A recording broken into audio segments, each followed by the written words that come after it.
This is Ecclesiastes chapter 7, verse 28. Which yet my soul seeketh, but I find not. One man among 1,000 have I found, but a woman among all those have I not found.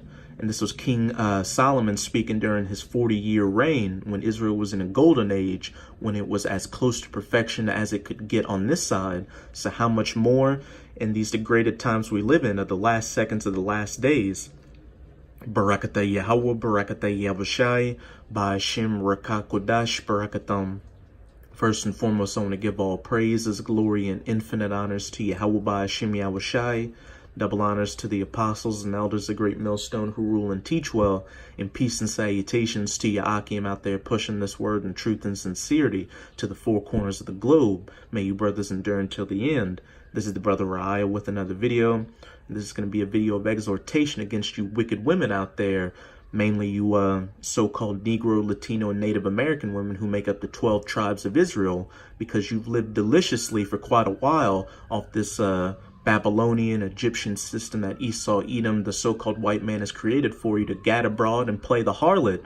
But as we get closer and closer to Jacob's trouble and all hell breaking loose out here, you women are going to realize that you are the weaker vessel, that you're not strong and independent, and that you do need a man to protect you, because for your wickedness, all manner of hell is going to befall you. You're going to be getting ravished out here. You're going to starve. You're going to get eaten by animals. And you're going to have men that you screwed over in the past come looking for you. So, to any of you sincere sisters out there, if you're not dealing with a man of the Lord, you need to find him and just be a biblical woman unto him. Just be quiet and know your place and be a helpmeet unto him, because that's going to be the only thing that saves you in those days. There's going to be no strong, independent woman whose husband is Jesus getting beamed up on those chariots. And also, this is going to be a video of exhortation towards you men of the Lord out there to not get too caught up in the woman you have or these women out here, because these the majority of these women are carnal minded and not really spiritual. So you don't want to put all your strength in them and lose your spot at salvation because you weren't hearkening unto your first love, this woman of wisdom. So now I'm just going to get into it. Show some videos just to show how wicked you women are, and show the spirit that the Most High is about to put in this place to put you women back in your place. Why are you playing both of us? Telling us the same exact thing, Alana. Why? Why are you doing us both wrong, Alana? This isn't right. You're telling us the same exact thing. You were with me last night, weren't you? We had... This is Ecclesiasticus, or the book of Sirach and the Apocrypha. Watch over an impudent eye, and marvel not if she trespass against thee. And when we go to impudent, it reads, marked by contemptuous or cocky boldness or disregard of others, lacking modesty, which fits the majority of you women out here. You think just because you got 911 on speed dial and can get a welfare that or a corporate or government job, that you're equal to a man and that you can step up to a man.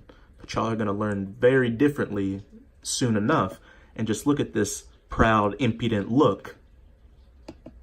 She honestly thinks she has the right to play men like that. Verse 12, she will open her mouth as a thirsty traveler when he hath found a fountain, and drink of every water near her. By every hedge will she sit down, and open her quiver against every arrow, or pretty much lay down with every man she feels she has a fancy for to do so with.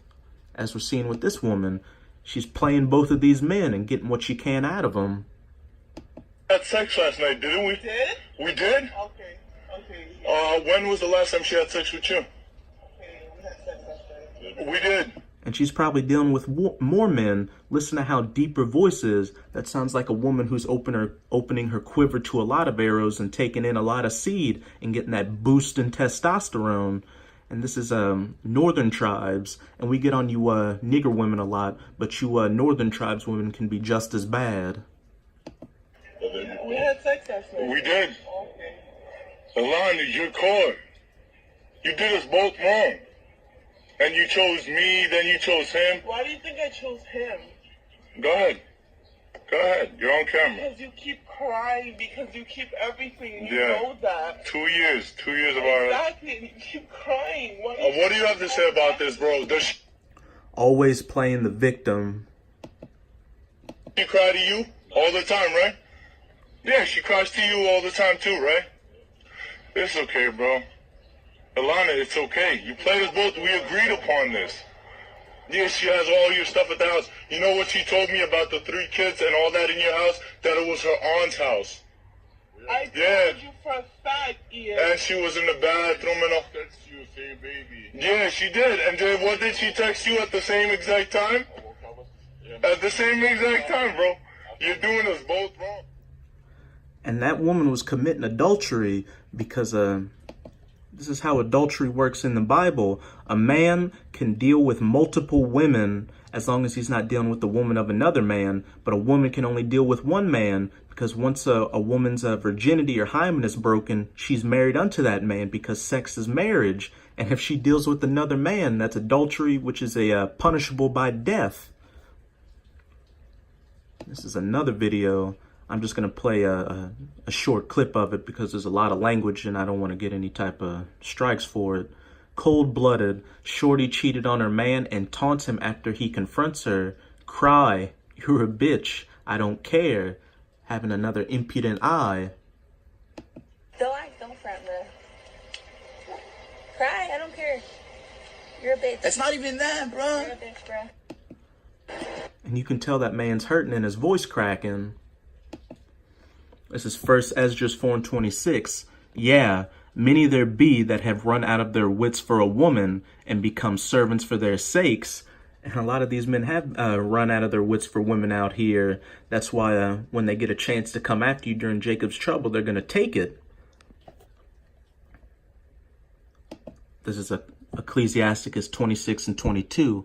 And harlot shall be accounted as spittle, but a married woman is a tower against death to her husband. And Akim, the majority of these women out here are harlots, so they should be accounted as spittle. So you shouldn't be giving a lot of your energy to them.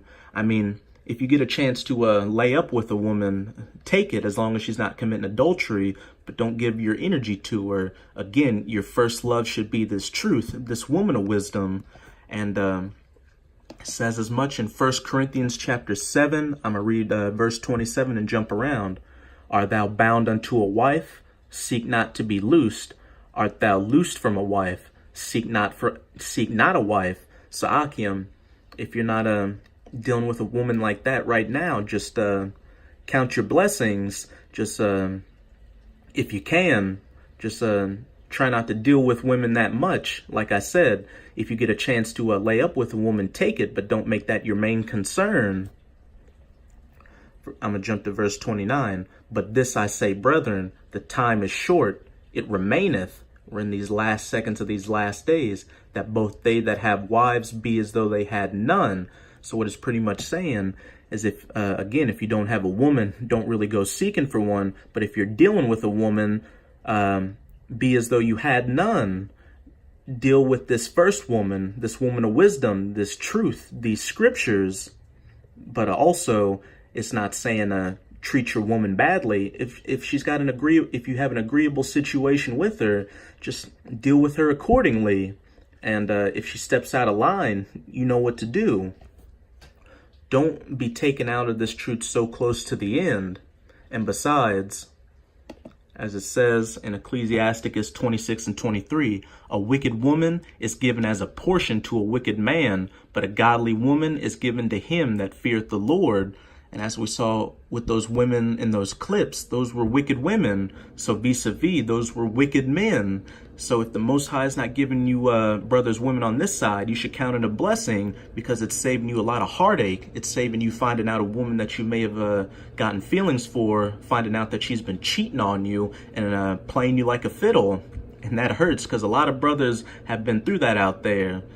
So if you have the spirit of a eunuch, for instance, just count it a blessing towards you because you're saving yourself from that burning feeling of lust, and also it allows you more time to stay in these scriptures. But now this is Isaiah 32, verse 9 through 11. because for having this impudent eye and opening your quiver to every error out there, you women are about to feel that work. Yahweh Ba'ashim Yahushua is about to bring that deadly judgment down upon you. Rise up, ye women that are at ease. Hear my voice, ye careless daughters. Give ear unto my speech. Many days and years shall ye be troubled, ye careless women, ye gadders abroad, ye harlots. For the vintage shall fail, the gathering shall not come. And that vintage is speaking of all these benefits you've been receiving in society. Welfare, child support, government jobs, corporate jobs. It's all going to fail once this U.S. economy collapses, and you're not going to be able to call 911. These men you screwed over in the past are going to come looking for you. And best believe they haven't forgotten. There's a saying that there's two people a man never forgets. Somebody who's helped them and somebody who's hurt them. And you women have hurt a lot of men out here. That's why you're seeing a lot of these men's groups pop up, such as MGTOW, or men going their own way, incel, or involuntary celibacy, or black pill, or what have you.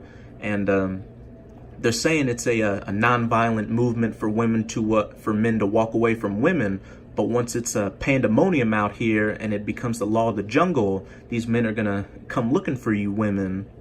Verse 11, tremble ye women that are at ease, that have been living off that vintage of government support. Be troubled, ye careless ones. Strip you and make you bare, and gird sackcloth upon your loins. You women are going to be humbled like never before. This is Ecclesiasticus 39 and 28. There be spirits that are created for vengeance, which in their fury lay on sore strokes. In the time of destruction, they pour out their force and appease the wrath of him that made them. The Most High is going to put the spirit of vengeance on these men to come after you. That Jeffrey Dahmer, John Wayne Gacy spirit out there, to where these men are going to be death angels. And we'll see an example of that in this article on the National Post.